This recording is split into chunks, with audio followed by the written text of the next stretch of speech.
In a mansion where silence hides secrets, an elderly woman lives surrounded by flowers and facades. Suspicious of small gestures and strange glances, she uncovers a cruel plan to silence her. Now, her only chance of survival may lie in the hands of a simple cleaning lady. The gardenias in the immense garden of the Hamilton family's mansion, located in Hampstead Heath, an affluent neighborhood in London, exhaled their perfume as Mrs. Teresa, at 75 years old, watered them with meticulous care. Her fingers, marked by time, touched the white petals as one caresses a precious memory. The mansion, imposing and silent, stood behind her as a witness to decades of untold stories. "Mrs. Teresa, it's almost time for your medicine," Connie announced, holding the silver tray. At 42 years old, Connie had worked as a housekeeper in the Hamilton mansion for over 15 years. Her attentive gaze and keen intuition made her more than a simple employee. She was a silent observer of the dramas unfolding within those luxurious walls. "Thank you." "Connie," the elderly woman replied with a tired smile, "you always take such good care of me." Inside the mansion, Gus Hamilton, Teresa's only son, and an executive at one of the country's largest construction companies, was talking on the phone in his office. At 50 years old, his imposing posture and decisive tone of voice conveyed the power of someone accustomed to being obeyed. On the wall behind him, diplomas and photos with politicians and businessmen illustrated his successful career. "Of course, I trust you to handle this. Helen, you always resolve everything perfectly," he said before hanging up. Helen Hamilton entered the office with elegant steps. At 45 years old, she was the image of sophistication. Her designer dress, impeccably styled hair, and French perfume composed a figure almost too perfect to be real. "The meeting with the minister has been confirmed," she informed, sitting in the leather armchair. "And the Foundation's charity gala is practically organized. It will be the biggest event of the year." Gus smiled, admiring his wife. 15 years of marriage, and he still felt fascinated by this woman who commanded the New Horizons Foundation, a social assistance project serving underprivileged communities in the East End, with the same dexterity with which she organized dinners for the London elite. "You're incredible," he said, approaching to kiss her. Helen returned the kiss, but her eyes remained open, calculating as if her mind were far away. In the hallway, Connie was passing with a pile of clothes when she overheard part of the conversation. She noticed the rehearsed tone in Helen's words, something Gus, in his blind admiration for his wife, would never perceive. "I'm taking Mum to the doctor tomorrow," Gus commented. "She seems more dejected lately." "There's no need," Helen quickly replied. "I've already arranged a home consultation for next week. Dr. Miller will come to examine her right here." "You think of everything," Gus smiled. "Your mother is fine, just a little melancholic," Helen said with a smile that didn't reach her eyes. "It's natural at her age."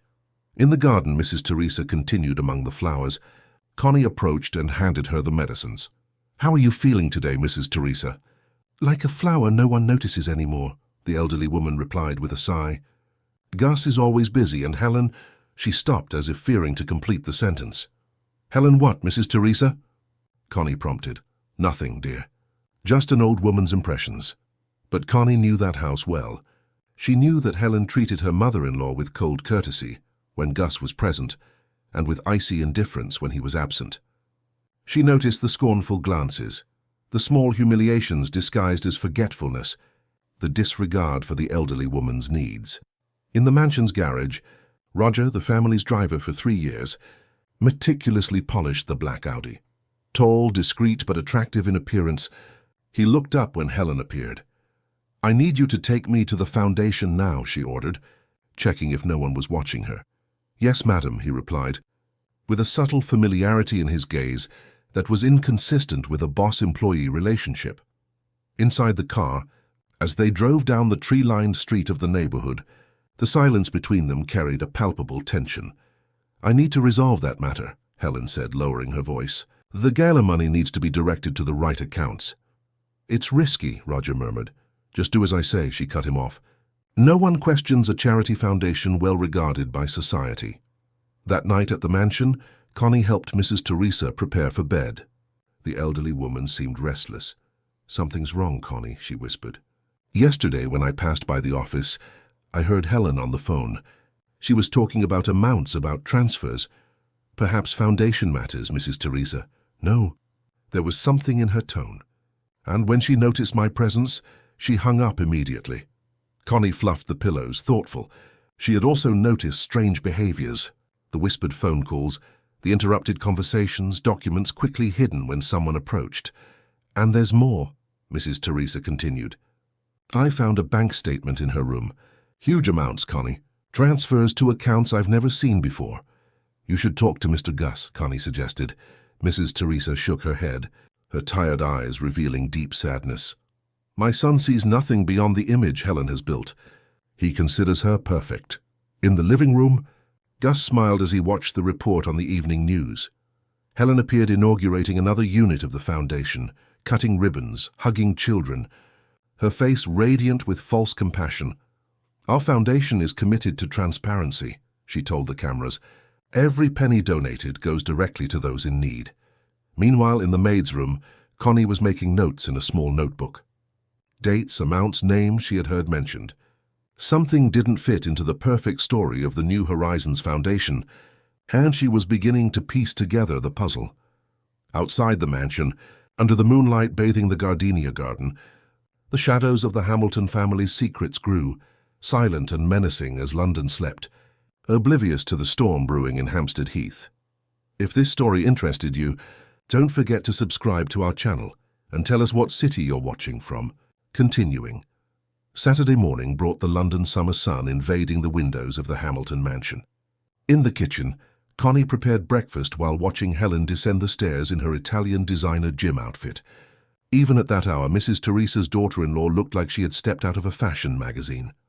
I'm going to exercise, and then I have a meeting with the foundation team, Helen announced to her husband, who was reading the newspaper at the breakfast table. Don't wait for me for lunch. Another Saturday working? Gus asked, looking up from his newspaper. You need to rest.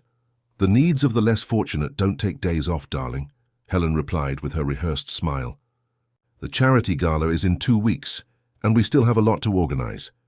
Connie served coffee, noting how Helen barely looked at the prepared food. It was always like this, speeches about helping the hungry, but a veiled disdain for simple, honest food. Roger is already waiting. Madame, Connie informed. Helen nodded and left in a hurry, leaving her expensive perfume lingering in the air. Through the kitchen window, Connie watched as Helen got into the car. She noticed how Roger adjusted the rearview mirror to look at her, and how their hands touched for an instant longer than necessary when she handed him her purse to put away. Those two, Connie murmured to herself. Gus finished his coffee and stood up. I'm going to see how Mum is, he said, heading to the elderly woman's room. Mrs. Teresa was sitting by the window, looking out at the garden. Good morning, Mum, Gus greeted, kissing her forehead. How do you feel today? As always, son, she replied with a fragile smile. Surviving in this house that no longer feels like mine. Don't say that. This will always be your home. A home where I can't express an opinion about anything, where your wife decides even who can visit me. Gus sighed. Helen only wants what's best for you, Mum. She worries about your health, about your safety. Worry? Is that what you call the control she exerts over me?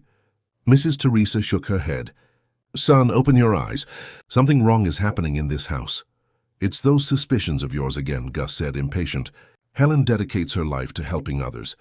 How can you distrust her? Precisely because she's too good to be true, the elderly woman replied, with a lucidity that surprised her son. No one is that perfect. In another London borough, at the headquarters of the New Horizons Foundation, Helen got out of the car. The modern building contrasted with the simplicity of the surrounding community. Wait in the car, she ordered Roger. We shouldn't go in together. Inside the foundation, Helen greeted employees with her usual charisma. In her office, she closed the door and made a call. Everything is as we planned, she said to someone on the other end of the line. The documents have been altered. The transfers are scheduled. At the mansion, Connie was tidying the couple's room when she found a small key fallen behind the dresser. She hesitated for a moment before putting it in her apron pocket. Something told her that key might be important. Later, as she passed by Gus's office, she noticed a half-open desk drawer. She looked around, making sure she was alone, and tried the key. It fit perfectly. Inside the drawer, she found a folder with the New Horizons Foundation logo. Quickly, she took photos of the documents with her simple cell phone before closing everything again. That night, in her room at the back of the mansion, Connie examined the photos. The documents showed financial reports of the foundation, but what caught her attention were Helen's handwritten notes in the margins. Divert 40%, account in the Cayman Islands, ghost project in Newham. Her heart raced. That confirmed her suspicions. Helen was embezzling money from the charity foundation. The following Sunday, the family had lunch together, a tradition Helen tolerated only to maintain appearances. Gus spoke enthusiastically about a new contract for his construction company. "And you, Mum? How are your readings?" he asked, trying to include the elderly woman in the conversation. "Interesting," Mrs. Teresa replied, looking directly at Helen. "I'm reading a novel about betrayal and false appearances. It's fascinating how some people manage to deceive those who trust them most." Helen met her gaze, her smile not wavering for a second. "Literature can be so instructive," she commented coldly. "Though I prefer to dedicate my time to real causes, not fictions." The tension at the table was palpable. Connie, serving dessert, observed the silent duel of glances between the two women. After lunch, Mrs. Teresa called Connie to her room. "I need your help," the elderly woman whispered. "There's something I need to check in Helen's office at the foundation." "Mrs. Teresa, that's very risky," Connie replied, concerned. "I'm not afraid of her, Connie. I'm afraid for my son, for what this woman is doing to our family name." That afternoon, while Helen and Gus went out for a social event, Mrs. Teresa asked Roger to take her to the foundation, claiming she wanted to see the place that bore her family's name. Connie insisted on accompanying her. In the empty foundation on Sunday, Mrs. Teresa used the key Connie had found to open Helen's office. With hands trembling with age but determined by indignation, the elderly woman opened drawers and examined folders. "Here," she said finally, holding a file. "Look at this, Connie." The document revealed an elaborate scheme. Substantial donations were divided, with only a fraction reaching the advertised projects. The rest was diverted to shell companies. "We need to take this to Gus," Mrs. Teresa said. "Not so fast," came Helen's voice from the doorway. Behind her, Roger looked at the floor, avoiding Connie's and Mrs. Teresa's eyes. "I suspected you were snooping around, you meddling old woman. How dare you steal money meant for people in need?" Mrs. Teresa accused, rising with dignity. "How dare you stain my son's name?" Helen laughed, a cold sound that echoed through the empty room.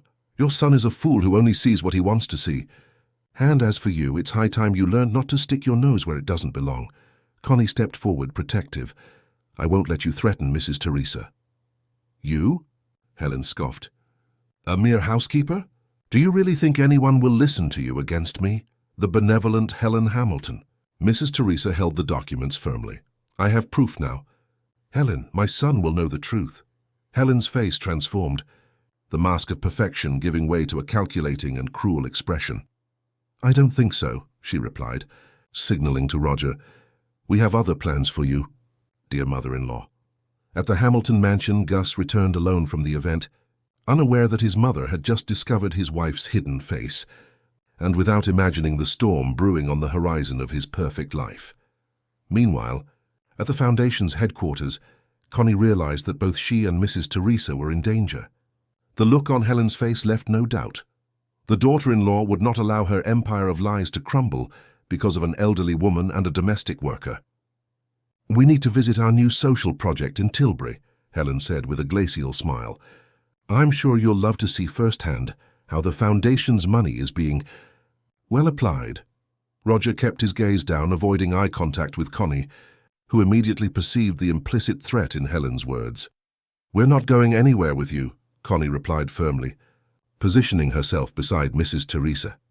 "Darling, you don't have a choice," Helen replied, revealing a small gun in her purse.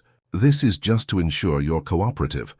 Mrs. Teresa raised her chin, facing her daughter-in-law with dignity. "I always knew there was something rotten behind that facade of perfection of yours," the elderly woman said. "My son will know the truth." "Your son believes everything I say," Helen scoffed. "One phone call from me, and he'll think you're delirious again. After all, a confused old woman. So sad. Let's go, Helen ordered, putting the gun back in her purse, but leaving it visible enough to be a constant threat. No scandals. We'll leave normally through the front door. In the empty Foundation parking lot, Roger silently opened the car door. His eyes met Connie's for a brief moment. There was guilt there, perhaps even a silent apology. "You don't have to do this," Connie whispered to him when Helen was distracted, helping Mrs. Teresa into the car. "You don't understand. She has a lot to lose." "And so do I," he replied almost inaudibly. On the road leaving London towards Tilbury, the silence inside the car was heavy. Mrs. Teresa looked out the window, watching the urban landscape gradually give way to more isolated areas. Connie kept her eyes fixed on Helen, looking for any opportunity to react. "You know, Teresa," Helen began, turning in the front seat to face her mother-in-law, "you could have enjoyed your last years in peace, enjoying your garden, leaving the administration of family business to those who understand. But no, you had to stick your nose where it didn't belong. Stealing from people in need," Mrs. Teresa replied with a firm voice. "Is that your understanding of administration?" Helen laughed coldly. "That's how the world works, darling. The clever ones take what they can. Those who administer charity deserve a reward, don't you think? And my son? Is he also part of your scheme?" Helen's expression hardened. "Gus is useful as he is, blind with admiration, busy with the construction company, leaving the Foundation entirely under my control." The car turned off the main highway, entering a secondary dirt road. The buildings became more sparse until only vegetation surrounded the path. "Where are we really going?" Connie asked, concern growing in her voice. "To a place where unwanted people usually end up. Forgotten," Helen replied with a sinister smile. After another 20 minutes on increasingly unused roads, the car stopped near a large wasteland on the outskirts of Tilbury. The place seemed to be an irregular dump for rubble and trash, isolated enough not to attract attention. "Get out," Helen ordered, brandishing the gun again. "I won't leave you, Mrs. Teresa," Connie whispered, holding the elderly woman's hand as they got out of the vehicle. "How touching," Helen mocked. "The housekeeper and the madam united in adversity." Roger remained at the wheel, staring straight ahead, as if trying to detach himself from what was happening. "Roger, get the ropes from the trunk," Helen ordered. With slow and reluctant movements, the driver obeyed. "You don't have to do this," Connie tried again when he approached with the ropes. "Think about what you're doing." For a moment it seemed he hesitated, but a sharp glance from Helen made him continue. "Tie up only the old woman," Helen instructed. "You," she pointed to Connie, "are coming back with us." "No," Connie protested. "I won't leave Mrs. Teresa here alone." "Oh, yes, you will," Helen replied, pointing the gun directly at Mrs. Teresa's head. "Unless you prefer that I solve the problem more permanently." Connie looked at the elderly woman, desperate. Mrs. Teresa nodded gently. "Do as she says, Connie. Go and tell Gus what happened here." With tears in her eyes, Connie watched as Roger tied Mrs. Teresa's hands and feet with careful, almost delicate movements, as if trying to cause as little discomfort as possible. "This is inhumane," Roger murmured, but only Connie heard him. "Get in the car," Helen ordered Connie. "You're coming with us to ensure you keep quiet until we decide what to do with you." "And what about me?" Mrs. Teresa asked, sitting on the dirty ground, with dignity despite the ropes that bound her. Helen approached, crouching to be face to face with her mother-in-law. "As for you, dear mother-in-law, this will be your new home, a suitable place for someone who loves to mess with dirt and flowers so much." She looked around at the trash and rubble. "Perhaps some good Samaritan will find you, or perhaps not. Either way, it won't be my problem anymore." "My son will know the truth," Mrs. Teresa said firmly. "One way or another, he will discover who you really are." Helen laughed, a cold sound that seemed out of place in that desolate setting. "When Gus misses you, I'll have a story ready. Perhaps you ran off with some secret lover, or who knows, decided to go on a spiritual journey without telling anyone. The possibilities are so many." She stood up and walked back to the car where Connie was being watched by Roger. "Let's go. We have a story to prepare." On the way back to London, Connie remained silent in the back seat, her mind working frantically on how she could alert Gus and save Mrs. Teresa. Through the window, she memorized landmarks on the road, trying to imprint the way so she could return. "There's no point in memorizing the way," Helen said, observing her in the rearview mirror. "You won't have the opportunity to come back. Why are you doing this to me?" Connie asked. "I have nothing to do with your schemes. You saw too much, you know too much, and clearly you're too loyal to that old woman to be trusted." Roger drove in silence, his eyes occasionally meeting Connie's in the rearview mirror. "And what about him?" Connie indicated Roger with a nod of her head. "Will you also get rid of him when he's no longer useful?" A moment of tension hung in the air. Helen looked at Roger, who gripped the steering wheel tightly. "Roger and I have a mutual agreement," Helen replied, placing her hand on the driver's knee. "He understands how things work, doesn't he, darling?" The driver nodded, but his gaze was distant, as if a part of him was questioning his choices. Back at the mansion, it was already night. Gus waited anxiously in the living room. "Where have you been?" he asked as soon as the group entered. "I was worried, no one answered the phones." Helen immediately put on her mask of a dedicated wife. "Your mother wanted to see the new project in Tilbury," she explained naturally, "and you know how bad the signal is in that area." "And where's Mum?" Gus asked, looking at the door. "Oh, that's the most surprising part," Helen said, with an expression of false concern. "She found an old friend there, someone from the past. She decided to stay a few days." "What do you mean, without warning, without bringing clothes?" "You know how impulsive your mother is sometimes," Helen replied. "She said she needed this time, that her friend would lend her everything she needed." Gus frowned, clearly suspicious. "That doesn't sound like something Mum would do." "Believe me, I was surprised too," Helen continued, caressing her husband's face. "But I thought it was nice to see your mother so excited about something. After so long secluded in this house, perhaps it's good for her." Connie observed the scene, torn between fear and anger. Helen was a talented actress, weaving lies with the naturalness of someone breathing. "Connie, you were there," Gus said, turning to the housekeeper. "Was it really like that?" Helen's eyes met Connie's, a silent warning, a clear threat. Connie hesitated, her heart pounding.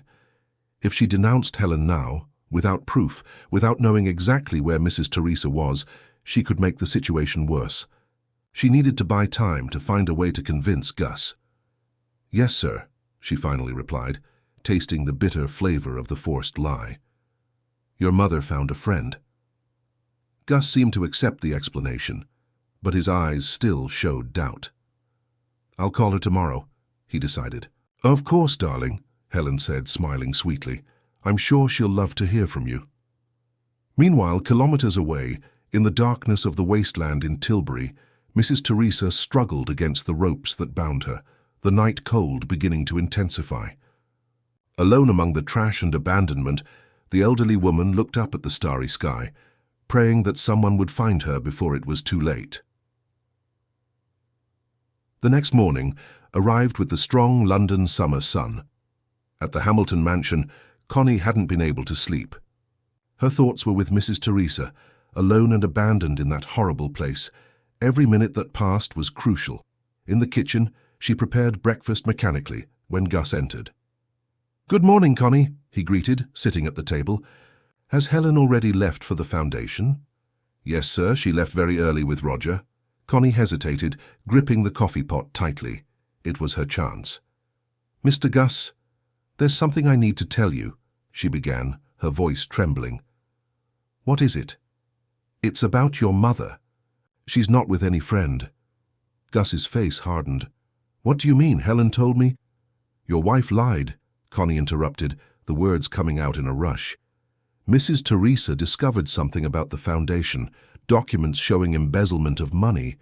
Your wife took us to a wasteland in Tilbury and left your mother there tied up." Gus stood up suddenly, his face a mixture of shock and disbelief. "This is absurd. Why would Helen do something like that? Why are you making up this story?" "I'm not making anything up. I saw it with my own eyes." Connie took a deep breath, trying to control the despair in her voice. "Your wife threatened us with a gun. She left your mother there and brought me back to keep me watched. I was waiting for a moment alone with you to tell you."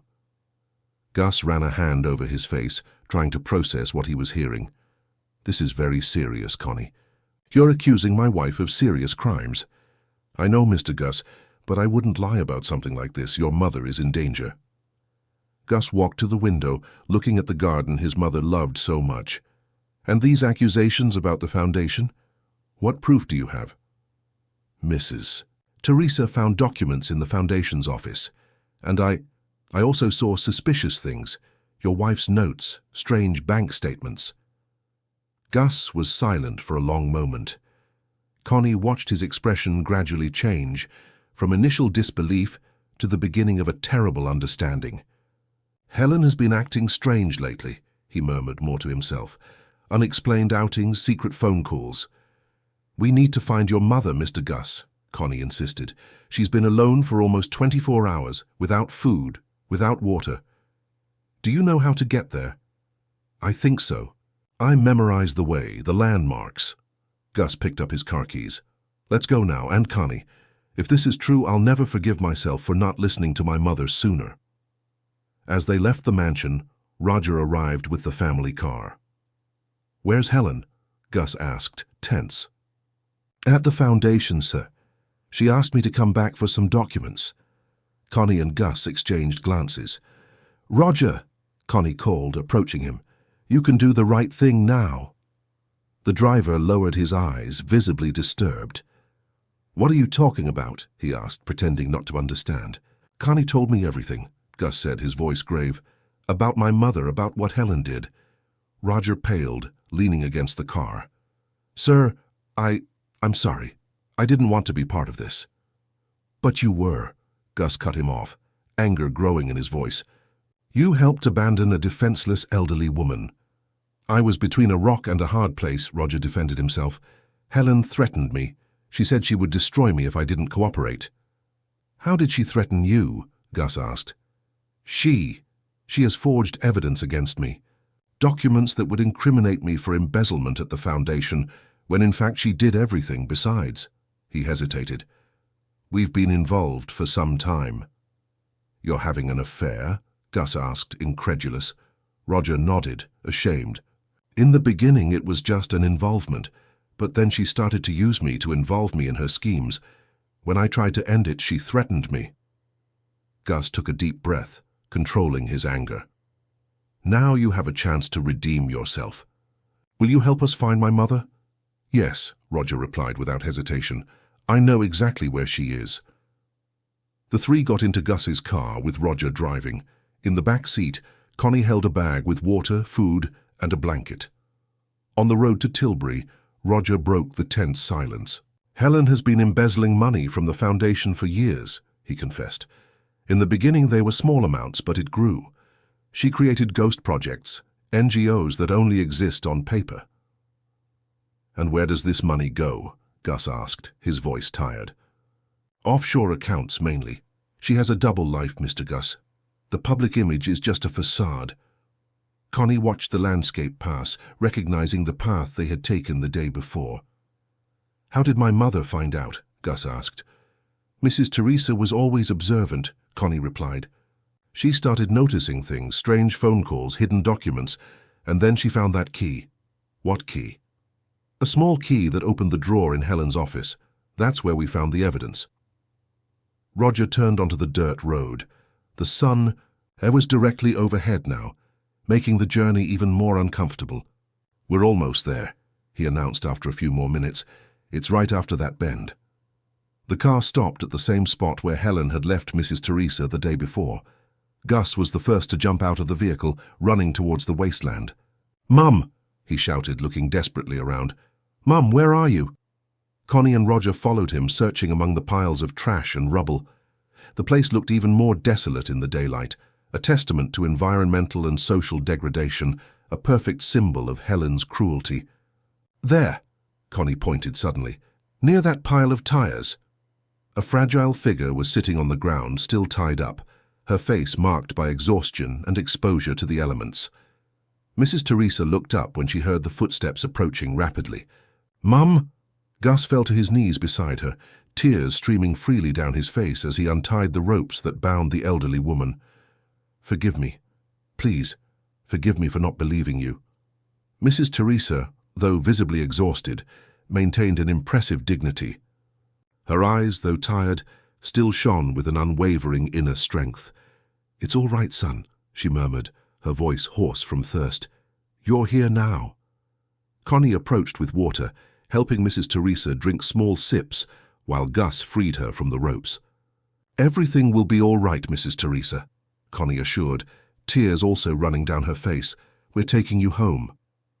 Roger remained a few meters away, shame etched on his face. When Mrs. Teresa saw him, her eyes hardened momentarily, but then softened. "You came too," she observed. "Yes, madam," he replied, his head bowed. I shouldn't have allowed it."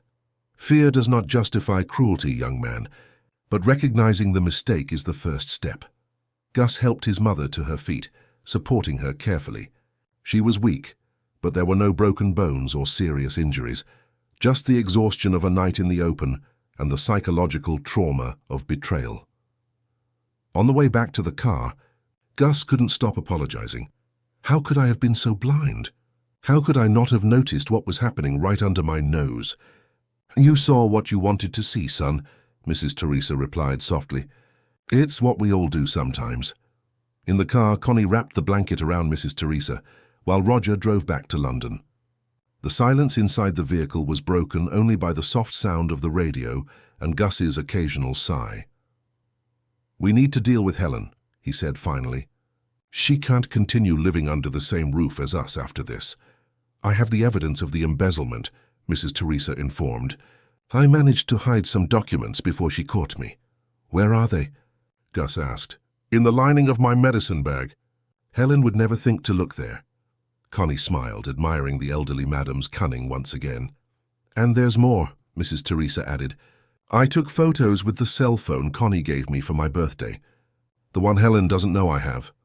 Gus looked at his mother with a mixture of admiration and surprise. "You surprise me more every day. Never underestimate an old woman, son. We have tricks that you young people don't even imagine." Roger looked in the rear-view mirror. "Helen must be suspicious by now. She called me several times, but I didn't answer." "Let her be suspicious," Gus replied, determination evident in his voice. "Now it's our turn to set a trap." As the car approached London, the tension grew. The confrontation with Helen was inevitable, and everyone knew she wouldn't easily give up the empire of lies she had built.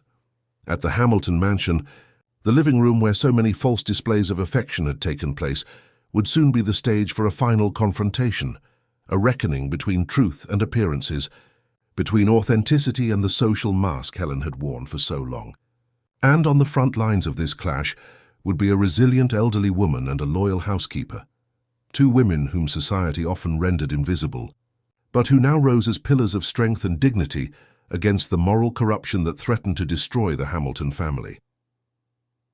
The Hamilton mansion was silent when the group returned. Gus helped his mother inside, while Connie ran ahead to prepare a hot bath and lay out clean clothes. Roger remained in the car awaiting instructions, his face a mask of regret and anxiety. "I'll call a doctor to examine her," Gus said, settling Mrs. Teresa into her favorite armchair in the living room. "There's no need," the elderly woman replied firmly. "What I need now is a bath, a decent meal, and justice. And you'll have all of that, I promise." Connie returned to the living room. "The bath is ready. Mrs. Teresa, come, I'll help you." While Connie assisted the elderly woman, Gus went to his office and called his lawyer, Mr. Paul Davis, a trusted man who had handled the family's legal affairs for decades. "I need you to come to the mansion immediately," he said, his voice grave. "We have a situation that requires absolute discretion and immediate action." Then he called a private investigator, briefly explaining the situation and requesting a detailed analysis of the foundation's accounts. In the master suite, Gus collected some of Helen's clothes and personal items, placing them in a suitcase. His hands trembled with anger and disappointment as he handled the belongings of the woman who had betrayed his trust so cruelly. Roger's cell phone rang again. It was Helen. This time, following the plan agreed with Gus, he answered, putting it on speakerphone. "Where are you?" Helen's voice sounded irritated. "Why haven't you answered my calls?" "I had a problem with the car," Roger lied, following the script they had rehearsed. "I'm heading back to the mansion now." "And the documents I asked for?" "They're with me. I'll be there in 20 minutes. "And that meddling housekeeper? Is she still in the house?" Yes, she was there when I left. Helen paused. We need to get rid of her too. She knows too much. Meet me at the foundation before returning to the mansion. I have a plan. Right, Roger replied, exchanging a meaningful look with Gus, who was listening to the conversation. I'll be there in half an hour. Hanging up the phone, Roger took a deep breath. She's planning something against Connie now. She won't get the chance, Gus replied with determination. It's time to put an end to this. While Roger drove to the foundation, where he would meet Helen as agreed, Gus prepared the trap at the mansion. Mr. Davis arrived discreetly, bringing with him a court officer and 2 plainclothes police officers. We have enough evidence for a search and seizure warrant at the foundation, the lawyer explained, after hearing the full account and examining the documents Mrs. Teresa had kept. And with the testimony of your mother and Connie, we can request precautionary measures against your wife immediately. Mrs. Teresa, now clean and composed, though still visibly shaken, sat in the living room with a cup of tea prepared by Connie. Despite everything she had been through, she maintained impressive dignity. I knew this day would come, she commented to Connie, who remained by her side, attentive to any need. Helen was always too transparent in her falseness for me. You are very perceptive, Connie replied, adjusting the shawl over the elderly woman's shoulders. That's what made me admire you from the first day. A car parked at the mansion's entrance. Through the security cameras, Gus saw Helen get out, followed by Roger. She looked irritated, gesticulating as she said something to the driver. They're arriving, Gus announced. Everyone to their places. Mr. Davis and the police officers positioned themselves in the adjacent room, ready to intervene at the right moment. Connie stood beside Mrs. Teresa, while Gus waited standing in the center of the room. The front door opened, and Helen entered, her face a perfectly rehearsed mask of concern. Gus, darling, I was so worried. You left without... Her voice died as her gaze met Mrs. Teresa sitting in the armchair. For a second, the mask fell, revealing shock and fury, before she managed to compose herself. Teresa! You're back. How wonderful. Spare us your act, Helen, Gus said coldly. We know everything. Helen looked at Roger, who had entered silently and was now standing near the door, blocking a possible escape. You! She hissed at the driver. Traitor. It's over, Helen, Gus said, approaching with the documents Mrs. Teresa had saved. We have proof of the embezzlement at the foundation, of the offshore accounts, of everything. I don't know what you're talking about, Helen replied, resuming her innocent posture.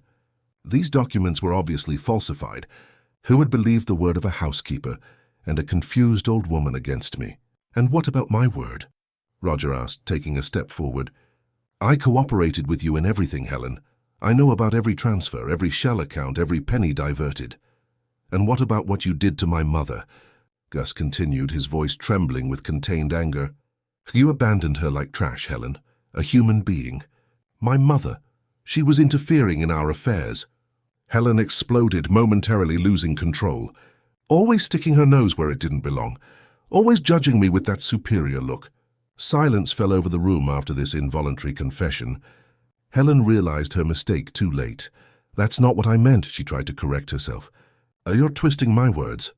The only reason you're not being arrested right now, Gus said, is because we decided to resolve this as discreetly as possible.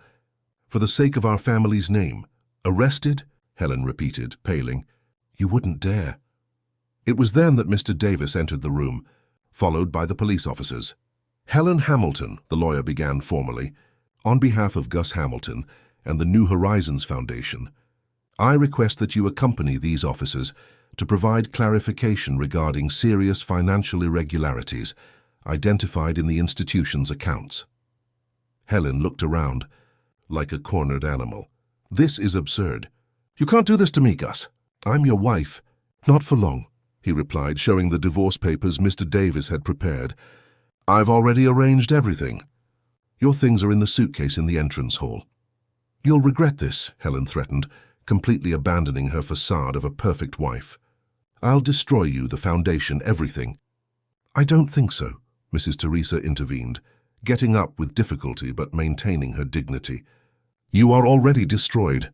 Helen, your reputation, your social prestige, your freedom, all of that ended the moment you decided that money intended for people in need should go to your personal accounts.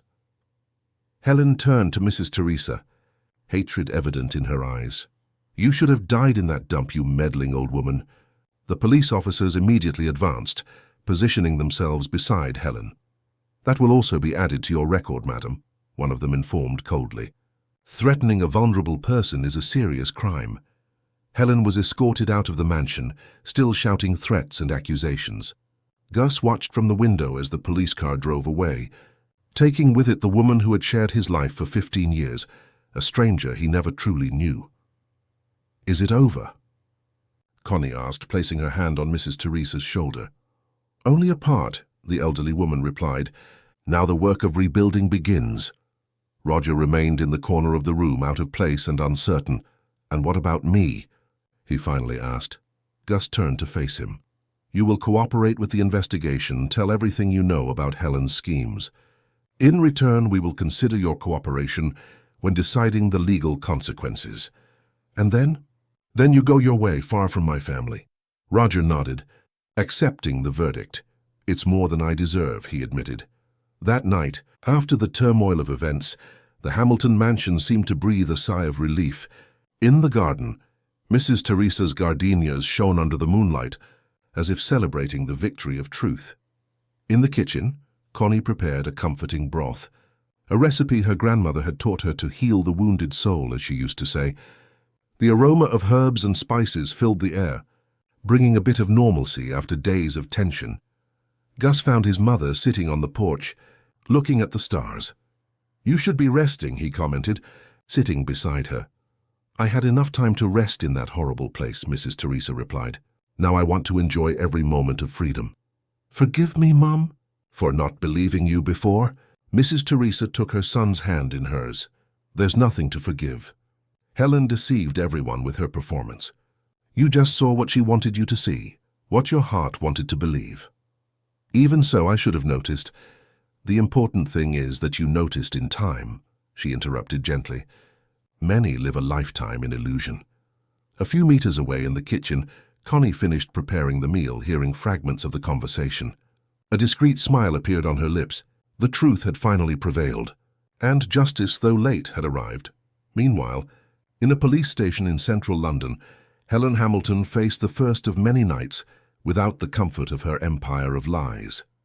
Her face, now stripped of the mask of perfection, revealed what had always been there, the bitterness of someone who had everything, except what truly mattered. 3 months had passed since the confrontation at the Hamilton mansion. Spring had arrived in London, bringing with it new beginnings and the promise of renewal. In the mansion's garden, Mrs. Teresa tended to a new flower bed. No longer gardenias, but colourful begonias symbolising the change of cycles. Connie approached with a tray of lemon balm tea. In recent months, her relationship with Mrs. Teresa had transformed into something deeper than the simple Madam Housekeeper dynamic. They shared secrets, life stories, and most importantly, the experience of those terrible days they had faced together. "You should rest a bit," she suggested, placing the tray on the wrought iron table under the shade of a plum tree. "The sun is strong." "The sun does me good, Connie," Mrs. Teresa replied, taking off her gardening gloves. "It reminds me that I'm alive. After that dark place where Helen left me, I swore I would never complain about the sunlight again, no matter how strong it was." Connie smiled, carefully pouring the tea into the porcelain cups that used to be kept for important visitors and were now used daily, without ceremony. In the weeks that followed the scandal, much had changed in the Hamiltons' lives. Helen faced a lawsuit for embezzlement of funds and attempted harm against a vulnerable person. Although her lawyers fought to minimize the consequences, the evidence was irrefutable, especially after Roger's cooperation, who detailed the entire scheme in exchange for a reduction in his own sentence. London newspapers had covered the case for weeks, with sensational headlines about the fraudulent philanthropist and Helen Hamilton's empire of lies. London's high society, which once vied for seats at Helen's tables at charity events, now pretended they had never been close to her. The social hypocrisy that Mrs. Teresa had always criticized was revealed in its most evident form. The New Horizons Foundation had been temporarily closed for audit and restructuring.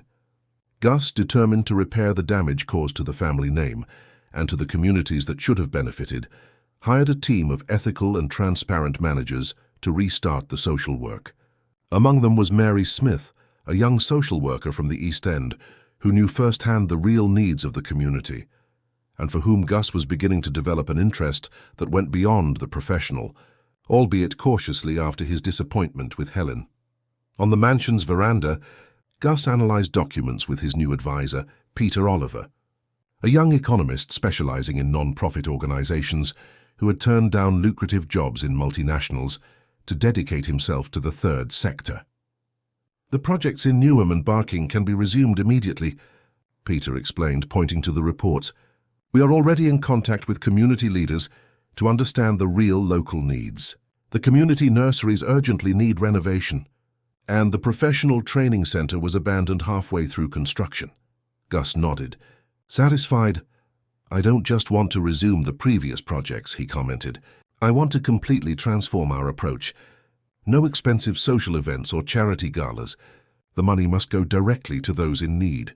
And I want total transparency. Every penny must be traceable. In fact," he continued, "I'm thinking of changing the foundation's name." "To what?" "The Teresa Hamilton Foundation," Gus replied, looking at his mother in the garden, "with a new motto, 'No life deserves to be discarded.'" Peter smiled, approving the idea. "I think that will send a powerful message about the organization's new values, and it will honor your mother's strength and resilience." Connie, who overheard the conversation while serving coffee, couldn't help but smile. It was a small victory, a way to transform the pain Mrs. Teresa had experienced into something positive and lasting. That afternoon, Roger appeared at the mansion for the first time since the confrontation. He was different, his hair shorter, his posture less arrogant, his eyes carrying the weight of his past choices. "I came to say goodbye," he announced to Gus, who received him in the office. "I've finalized my statement to the authorities. I'm moving to Yorkshire to start over." Gus watched him in silence. The initial anger had given way to a more complex understanding. Roger had also been, in a way, a victim of Helen, even if he had chosen his own path of complicity. "What will you do there?" he finally asked. "My uncle has a small transport company in Leeds. I'll work with him. Start from scratch." Gus nodded. "Good luck." Before leaving, Roger asked to speak with Mrs. Teresa. He found her in the garden, still working on the begonias with Connie nearby. "Always vigilant. Mrs. Teresa," he began, uncertain, "I came to ask for forgiveness." The elderly woman looked up, studying the ex-driver's face. "You already asked for that in your testimony, from what I heard." "Yes, but I needed to say it personally. What we did, what I allowed to happen to you, was unforgivable." Mrs. Teresa removed some dirt from her hands before replying. "You know what I've learned cultivating this garden for so many years, Roger? That even the most beautiful flowers need manure to grow. Sometimes it's our worst experiences that make us bloom stronger." She paused, looking at the new flowers. "I won't say I completely forgive you, because that would be a lie. What I experienced in that horrible place will stay with me forever. But I recognize that you had the courage to come back to help find me, and to tell the truth afterwards. That counts for something." "Thank you," Roger murmured, his voice choked. "Now go and plant your own garden," she concluded. "And remember, choose well the seeds you plant, because you will reap exactly what you sow." After Roger's departure, Connie approached Mrs. Teresa. "You are incredible," she commented admiringly. "I don't know if I could talk like that to someone who caused me so much harm." "Resentment only poisons the one who carries it, Connie," the elderly woman replied. "It doesn't mean forgetting or accepting what was done, just choosing not to let it define the rest of our lives." That evening, the Hamilton mansion hosted a dinner different from all the social events Helen used to organize. There were no socialites or influential politicians, only the household staff and some of the foundation's new collaborators, people genuinely committed to social change. Gus had insisted that everyone sit at the same table, breaking the invisible barriers that had for so long separated employers and employees in that house. Even Mrs. Janet, the cook with magical hands who had fed the family for decades but had never been invited to sit with them, occupied a place of honor at the table. Connie, who would normally serve dinner, was invited to sit beside Mrs. Teresa as a special guest. Her initial discomfort soon gave way to genuine joy, as she realized that her presence there was not mere formality, but a sincere recognition of her fundamental role in the family. "I'd like to make a toast," Gus announced, raising his glass. "To courage and loyalty. Two virtues I discovered are worth more than all the riches in the world." Everyone raised their glasses, and their gazes turned to Connie and Mrs. Teresa. "If it weren't for you two," Gus continued, "I would still be living a lie. And more importantly, Mum might not be here with us today. So thank you, Connie, for your courage in speaking the truth when it was most difficult. And thank you, Mum, for never giving up, even when the world seemed to have given up on you." Tears glistened in Mrs. Teresa's eyes as she squeezed Connie's hand under the table, a silent gesture that spoke more than words. After dinner, on the mansion's veranda, Gus and his mother talked under the starry London sky. "Do you think you'll ever be able to forgive her?" Mrs. Teresa asked, referring to Helen. Gus reflected before answering. "I don't know, Mum. It still hurts a lot to think about everything that happened. The betrayal, the lies, what she did to you. But maybe one day when this pain isn't so acute." "Forgiveness doesn't come all at once," Mrs. Teresa said, repeating what she had told Roger earlier. "It's built little by little when anger no longer consumes us. Have you already forgiven her?" A slight smile appeared on the elderly woman's lips. "I'm on the way. Every flower I plant is a step in that direction." The following week, the Teresa Hamilton Foundation was officially inaugurated with a completely renewed approach. There were no grand ceremonies or pompous speeches, just silent and efficient work in the communities that truly needed support. The new headquarters, much more modest than the previous one, housed a team committed to transparency and efficiency. At the entrance, a simple plaque displayed the new motto, "No life deserves to be discarded." Beside it, a small community garden was tended by volunteers and local residents, a discreet tribute to Mrs. Teresa's passion for cultivating flowers. The wasteland in Tilbury, where Helen had abandoned Mrs. Teresa, was bought by the foundation and transformed into a community vegetable garden, where once there was trash and abandonment, now grew vegetables and legumes that supplied a solidarity kitchen maintained by the foundation. The transformation of the place was symbolic, living proof that even the most degraded spaces could be recovered when touched by hands that truly cared. Helen, while awaiting trial under house arrest, a privilege obtained by her expensive lawyers, watched from afar the reconstruction of the empire that had once been hers. Her friends no longer called, invitations to events ceased, and society magazines that once vied for her photos now published articles analyzing her spectacular fall. The forced solitude made her reflect, for the first time, on the emptiness of a life built solely on appearances.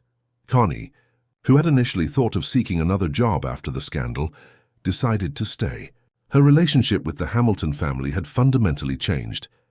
She was no longer just an employee, but a friend, a confidant, an essential part of that home.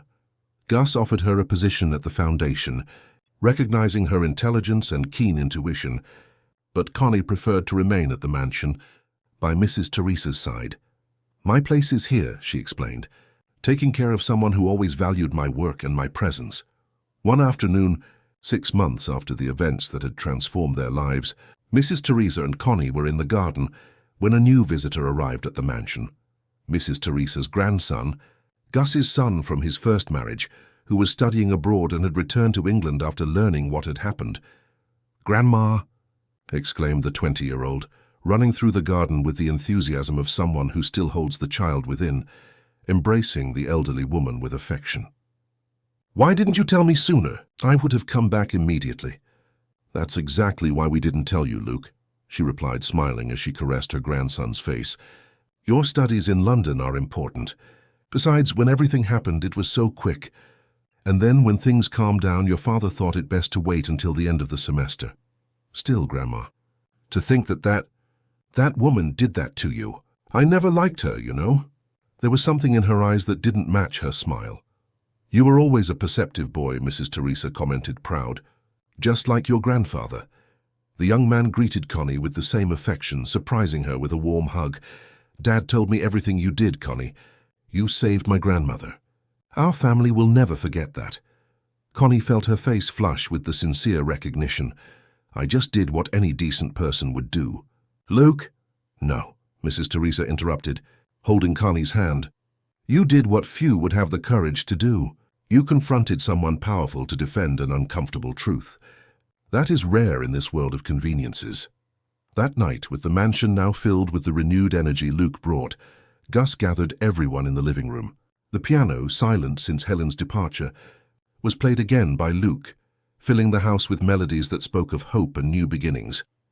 On the wall, where there had once been an imposing portrait of Helen, now hung a simple photograph of Mrs. Teresa in her garden, surrounded by her flowers, a daily reminder of that family's readjusted priorities. "You know, Mum," Gus commented softly. "As they watched Luke play, I think I finally understood what you always tried to teach me." "And what would that be?" "That true family is not built with names or fortunes, but with loyalty, respect, and genuine love. That appearances can be the greatest trap for a careless heart." Mrs. Teresa smiled, her eyes shining with the wisdom of someone who had weathered storms and found peace on the other side. "Better late than never, my son."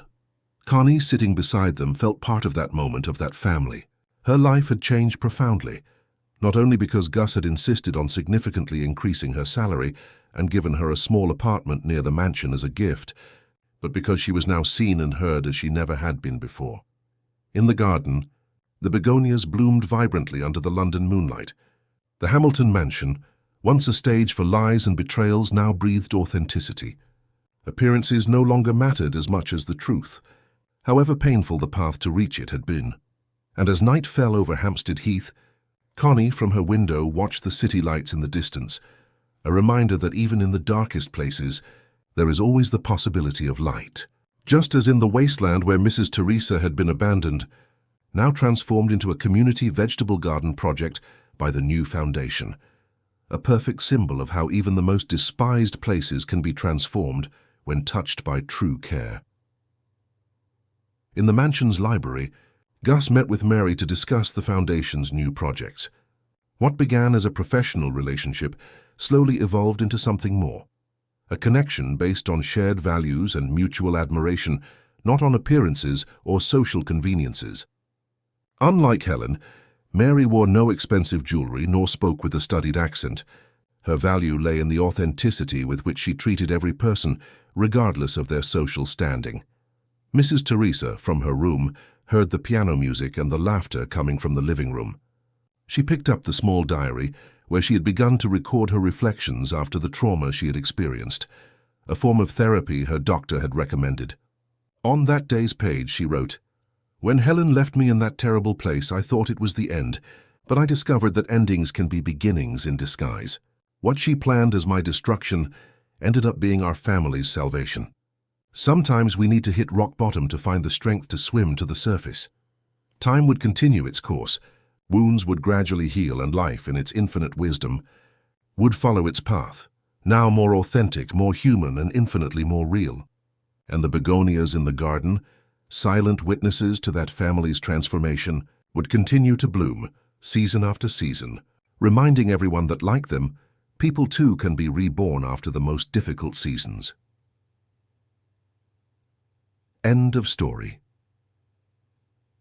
Dear listeners, we hope the story of Mrs. Teresa, Connie, and Gus has touched your hearts. To continue experiencing emotions like this, we have a special playlist with other British narratives that explore family ties, loyalty, and redemption. Find it by clicking here. If this journey through London's Hampstead Heath awakened something in you, don't forget to subscribe to the channel and leave your like. Every day we bring unique stories that reveal the complexity of the human soul. And you, have you ever lived or witnessed a situation where truth needed to overcome appearances? Tell us in the comments.